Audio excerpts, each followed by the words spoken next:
Welcome to Aspects of Writing with your host, James Kelly. Now, let's get writing. Here's your host, James Kelly. Hello and welcome to Aspects of Writing. I'm your host, James Kelly, and today our guest is Joe Cortese. I always say that wrong usually. Got Very it right good. this time. Very good pronunciation. Joe's been with us before. He's a good friend. So thank you, Joe, for being with us today. Thanks for having me. You're welcome. And you have a new book out called After We Die, Then What? Mm-hmm. So we're going to start off talking about that book. So Right. why don't you give us a little bit of background on the book? Okay, well, it's a compendium, which means it's a fancy word for a collection of all the research on near-death experiences and all the studies of it. It really didn't start until the 1970s Okay. because people were afraid to really discuss it with anyone. Oh. So in my research, I think I read over 100 books in preparation for writing my book. Okay. Because I collected the best of what everyone has found up to this point. And there's a lot of commonalities to near-death experiences, and I indeed had one.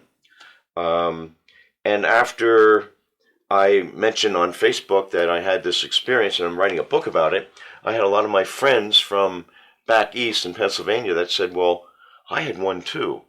And that's the way near-death experiences started to be known, because initially people were afraid to discuss it. People would look at you and think, oh, you're crazy. That couldn't have happened. So one of the things that kind of spurred me on is with COVID, a lot of people were dying. Some of my friends were lost. And right before COVID, I lost my father. And one of the things he used to say to me is, hey, when you die, what happens? Mm-hmm. And I always wondered, I was raised strict Roman Catholic, so they have their own belief system, and most religions have a variation of that. There's some kind of afterlife, because people have come back from it, and I'm one of them. And I thought, okay, Dad, I really don't have an answer for you. And another thing he used to say to me is, what do they do all day long up there? Mm-hmm. How do we all fit up there? And I said, Dad, I think it's a spirit world. It's almost like a fourth dimension. Mm-hmm. And one of the things that is really interesting about my discovery and finding what all these researchers have discovered is you can take all the clinical research in the world on near-death experiences and try and explain it to people like everyday language, but there's one commonality.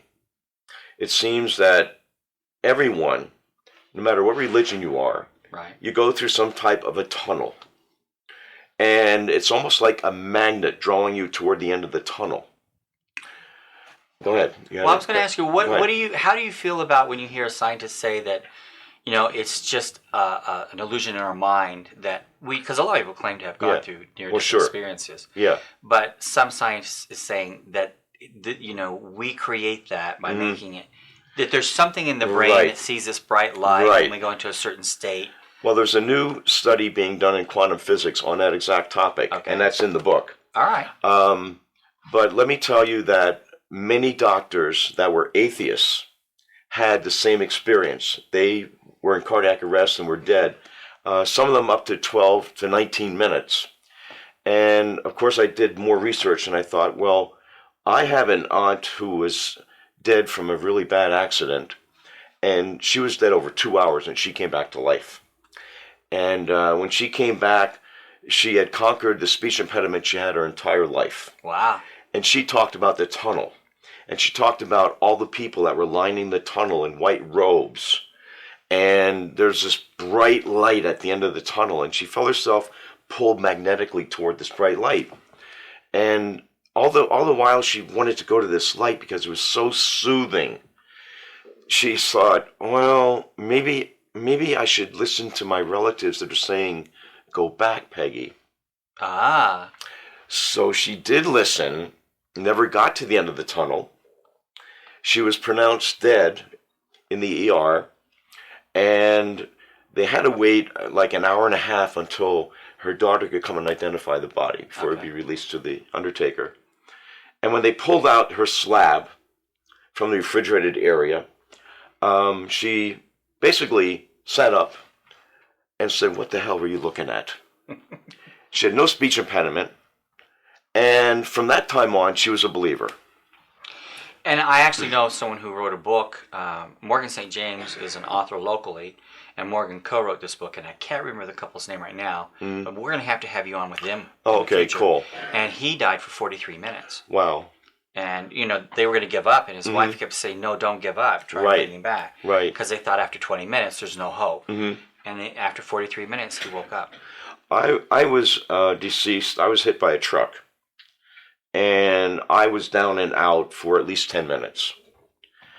And when I during that 10 minutes, I was in a tunnel, and I saw this light, and I didn't know anything about the experience until it happened to me.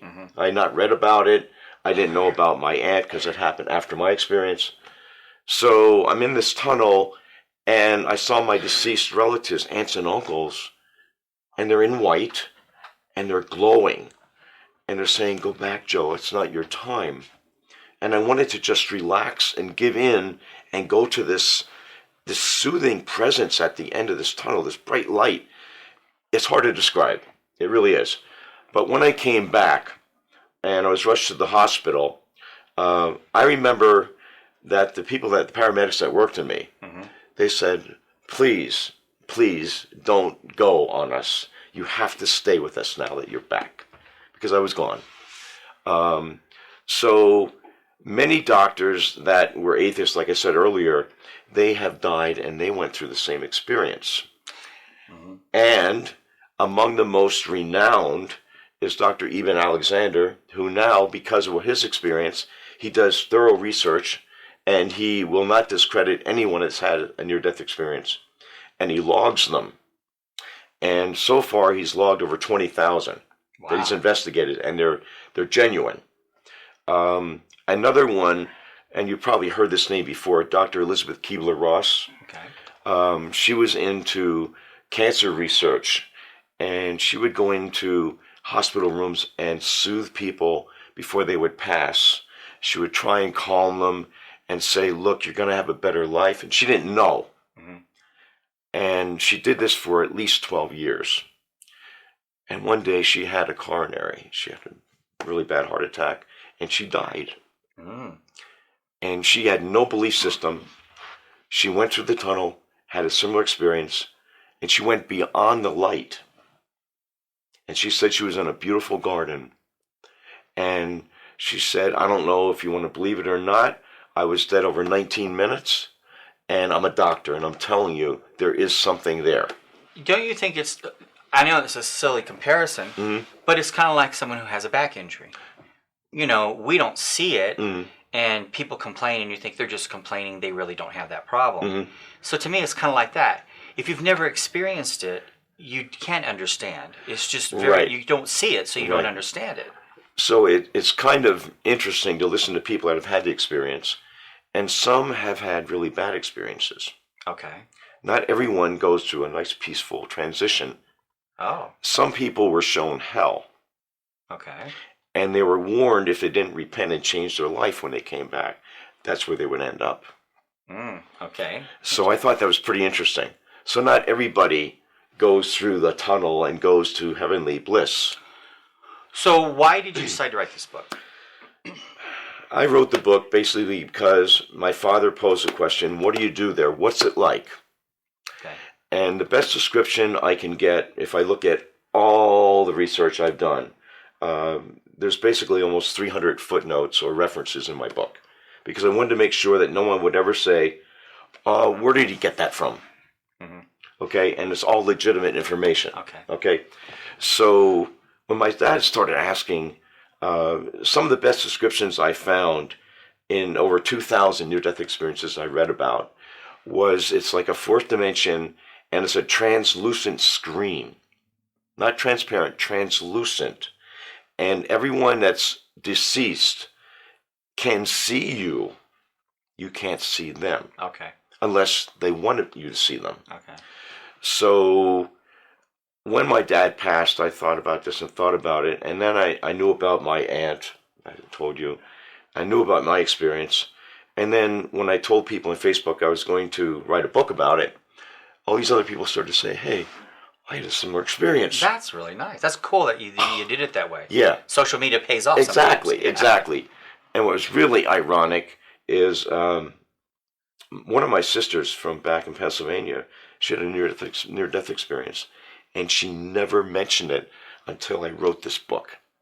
And she said, "Joe, are you going to write another book so I can be included?" So she's journaling in it right now. I think that's a great idea, as a matter of fact, because I do know people who've had near-death experiences. Right. I myself went through one. So I think it would be cool if you could go back and do, what is that called, like a when it's several people's stories? Testimony. Yeah. An anthology. Yeah, an anthology type thing. Yeah, where you get different stories and you can put them together, and then you can do a simulation of what it was all about in the end. Right. How they're all common or similar. Yeah, and of course, when I lost a lot of friends because of COVID, I started to think, oh, I wonder where they are. Are they looking at me through this translucent screen?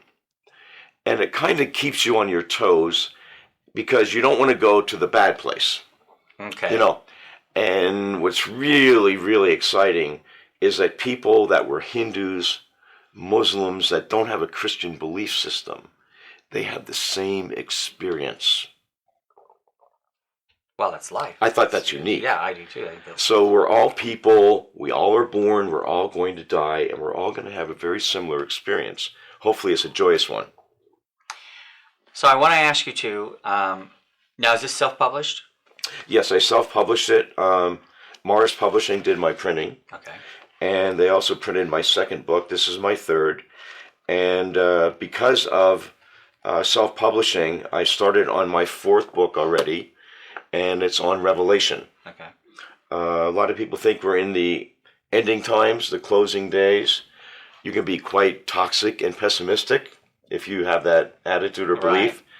Right. I tend to believe that with an air of optimism, we can turn things around. Mm-hmm. And it might look very negative right now, but I think that God is on our side, and He's in control, and He's not going to let us just blow ourselves up. Mm-hmm.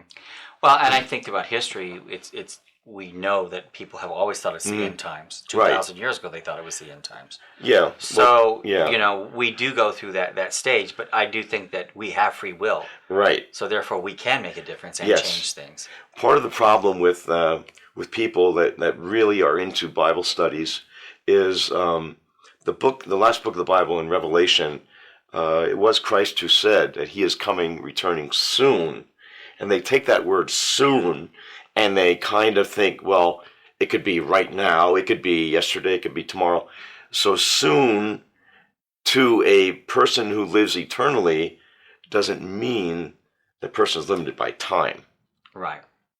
So it could be any time. Mm-hmm. So it's very interesting. I'm trying to dissect Revelation and put it just like I did a lot of the technical and clinical studies on near-death experiences. I'm trying to take that book and make it in practical language for an everyday reader. Because if you really read into it, I don't think we're in the ending days. I really think we have a lot.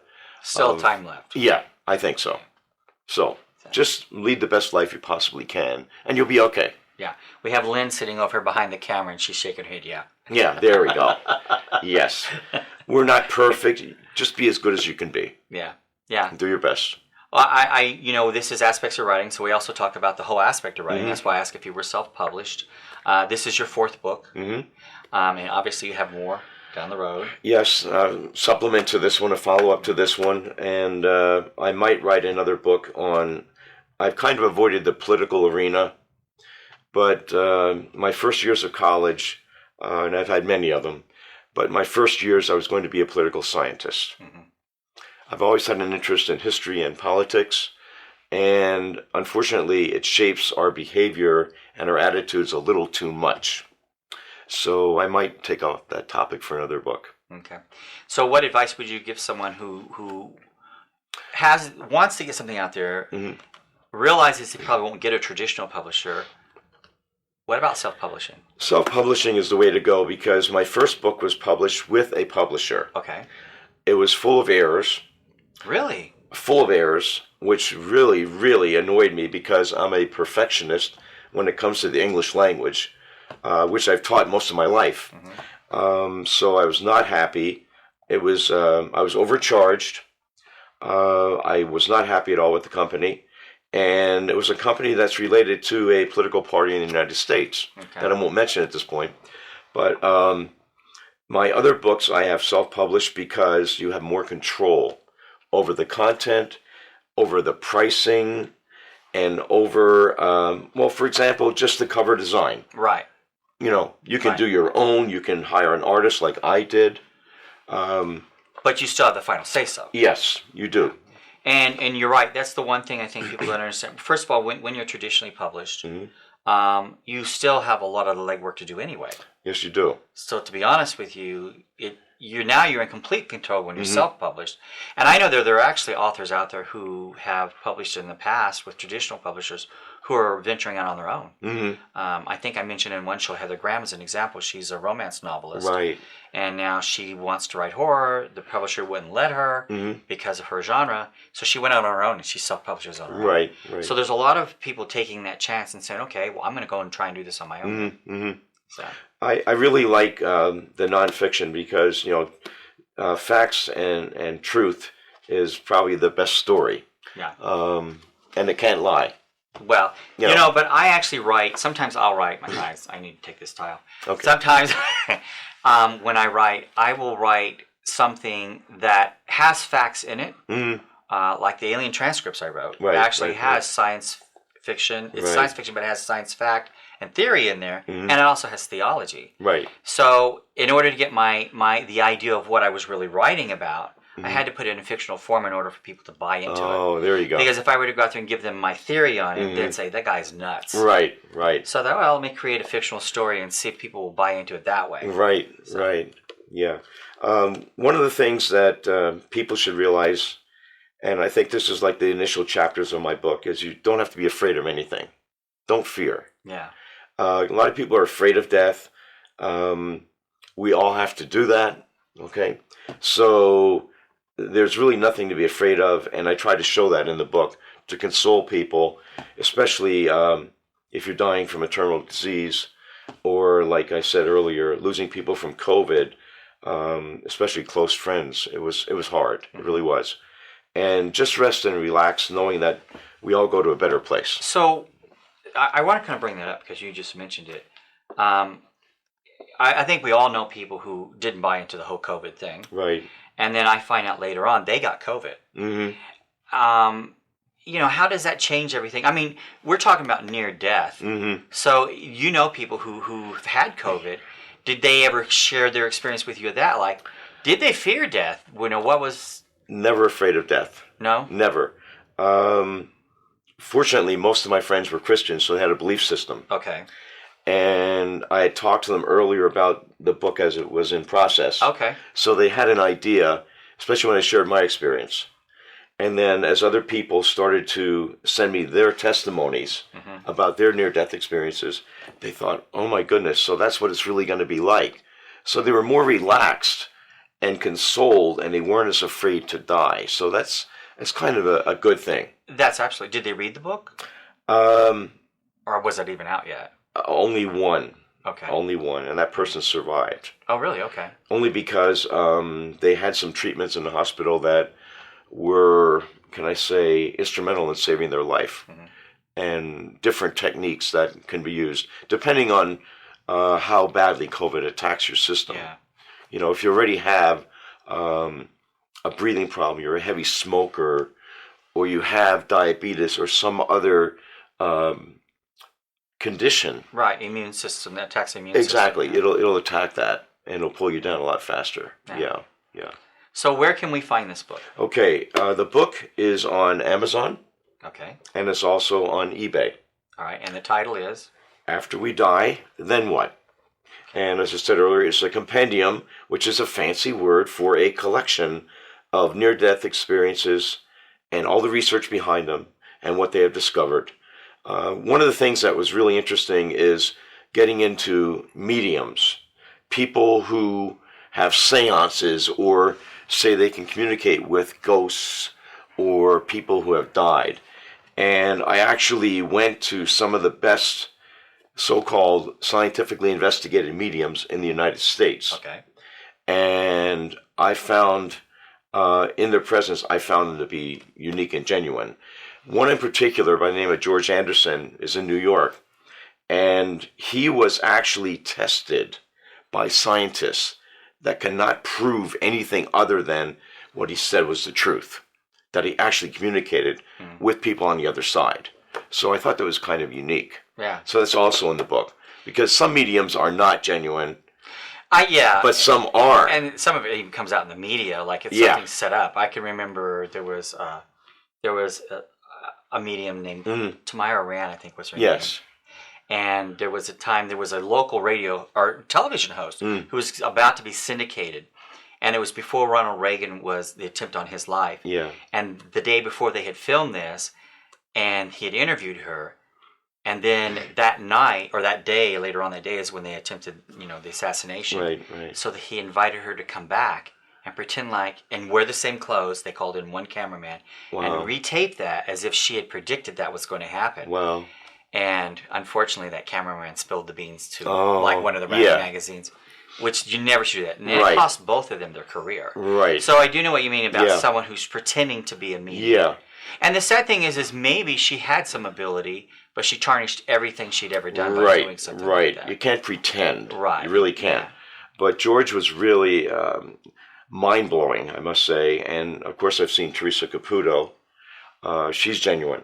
Okay. And she gets vibes all the time. And it really lends credence to the fact that almost everyone that has died and come back said there's almost like a screen.